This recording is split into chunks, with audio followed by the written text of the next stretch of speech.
I want to give you a little bit of background about what we're doing, who we are, and what we've kind of learned from this experience of working with people who haven't even yet applied for immigration to Canada, because they're quite an interesting group. World Education Services, we're a not-for-profit organization. We're founded in 1974, actually in New York City, and I've been directing the Canadian office since its opening in the year 2000. We provide verification and assessment of international credentials, and they're used by academic institutions, professional regulatory bodies, employers, for people who really want to understand the credentials that are being presented to them. We also have a few other services. We offer a free preview of what a credential assessment is going to be worth. In other words, what your degree is worth before you engage in purchasing the service from us. We also have a lot of online resources which are available to primarily to post-secondary education people who want to know more about the countries and the institutions that people are coming from, that are coming into their school. They want to learn more about how to assess the credentials themselves. And we partner with community agencies and institutions to support the labor market and academic integration of individuals. And we've been actually building partnerships, I think, for the past 13 years, which I think will really, I think it's really going to be an important part of the next phase of the type of immigration program that we seem to be heading into.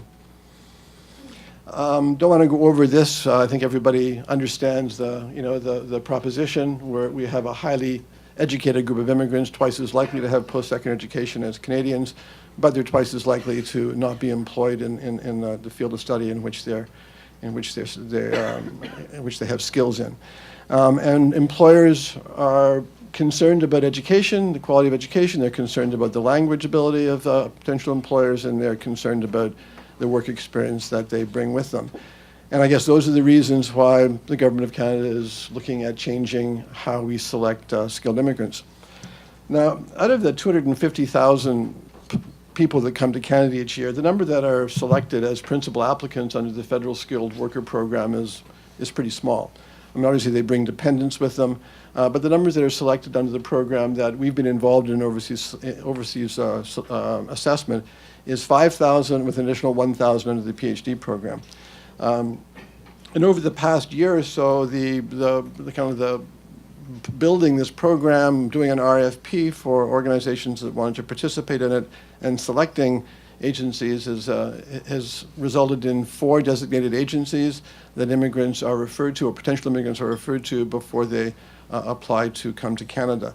And as part of the application for immigration that they have to present, now they have to include credential assessment from one of these 4 agencies and language assessment, so that the points that they get for language and education are based on a Canadian value, and not on the number of years of education or a self-declared fluency in English or French in the French case. But the overseas assessment, I think, is just in for English Canada at this point.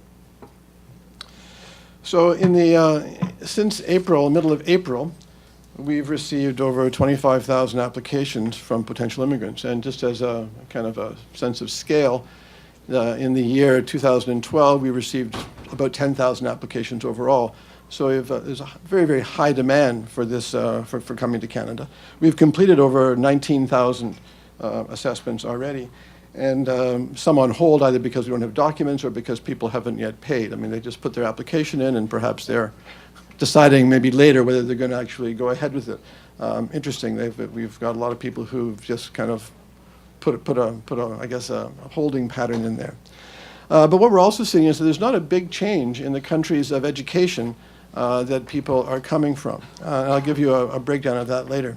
As part of the package that we basically sold to people, we included not just verifying their credentials, but also storing copies of their academic transcripts, so that they could use these later if they came to Canada. They could present them to academic institutions or to regulatory bodies, and they wouldn't have to go back to their home country to get them again. We've offered this service for quite a lot of years now, and we find that many of the regulatory bodies and academic institutions will accept these documents that we've verified, even if they have their own process for assessing the equivalence. So I think it's a valuable service for those people because it's a lot easier to get the documents when they're in their home country. So the region of education, as I said, is fairly consistent with what we see already, but it's skewed more towards countries in Asia. I mean, India and the Philippines, the top two countries of education of people we see, not surprising because, language facility is one of the key points for applications. So people from English-speaking countries are more likely to apply in this process than ones who would normally come to Canada. And so we see the breakdown of education there. From those countries, we probably have fewer from Eastern Europe than we would normally see, and surprisingly few from the Caribbean, considering an English-speaking part of the world, mostly. And in the breakdown of majors are pretty well consistent with the categories of employment that people had to apply under. They, you have to have 1 year of employment in one of the designated occupations, the 24 occupations, and the breakdown of majors that we see are pretty well consistent with those occupations. I thought it was interesting just to see where the countries of education we were seeing people from linked in with the source countries that Canada received applicants from in the previous year. And as you can see, there are only really 3 countries that come up on the list that weren't in the source countries already: Nigeria, Bangladesh, and Nepal. And I think English language instruction in universities is probably a big factor in there. The country that really falls down the list is China, and I don't think this was really unexpected with people who were kind of looking at at what might change in the new process for immigration. But it is interesting that we still have a very broad categories of countries represented, even from those that aren't necessarily English speaking. If you see Iran and Egypt still in the top 11 countries as they were otherwise. The trends, as I said before, we have a very, very highly educated group. 85% of the credentials that we evaluated were at a 3-year bachelor's degree or higher. And this is a pretty incredible. 22% have more than one credential, and about the same number have actually credentials from 2 different countries. So we're also looking at a very highly mobile group. I mean, if they come to Canada, for many of them, it's going to be their 3rd country. I think 20% or more have education that is outside of the country of citizenship. So this is a pretty special group. More than twice as many men as women, perhaps not surprising. These are principal applicants, and typically the principal applicant is male.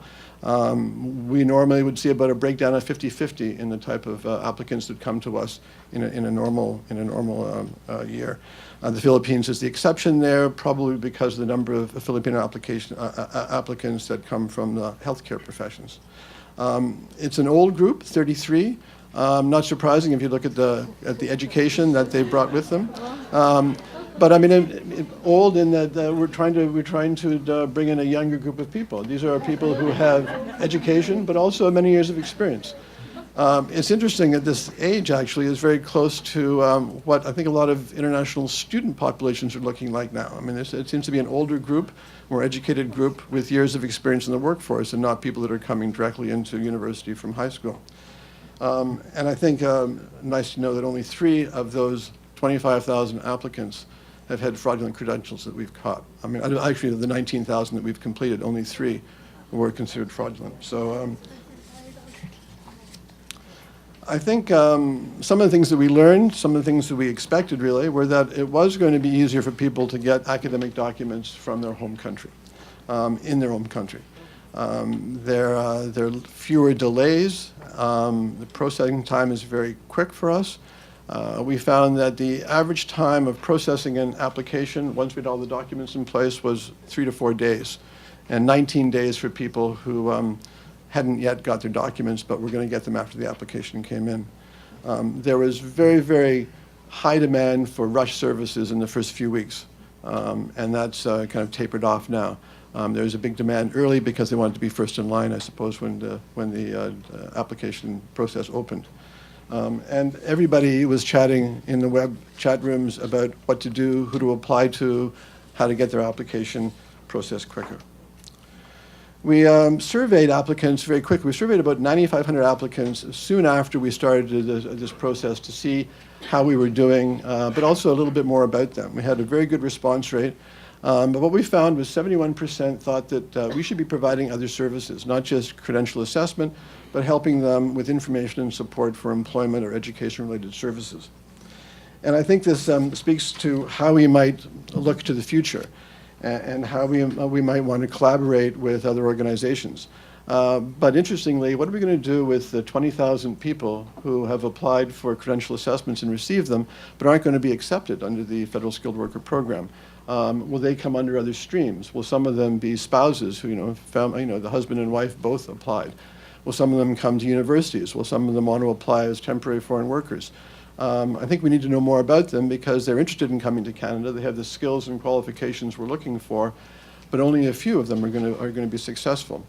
I think there's an opportunity for us to be able to connect them at the stage that they're at now and as they work their way through the process with other services in Canada, whether they're settlement services or employment services or links to employers or to regulatory bodies depending on what their, or universities and colleges depending on what their intentions are. And I think the benefits, obviously, there's going to be a lot of benefits for increased collaboration between us and other service providers to help have this kind of seamless service delivery that we've been talking about from pre-departure to post-arrival. I also think that by designating WES and these other services, we've increased the value in the eyes of employers of the assessment that we do.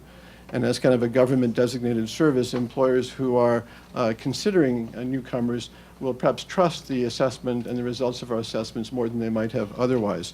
And I think that's going to be important, too, as the expression of interest model comes into play and how we can perhaps work with employers in helping them better understand the institutions that students have gone through and the qualifications that people are bringing to Canada, so they'll be more willing and able to hire them. So I'll leave it at there.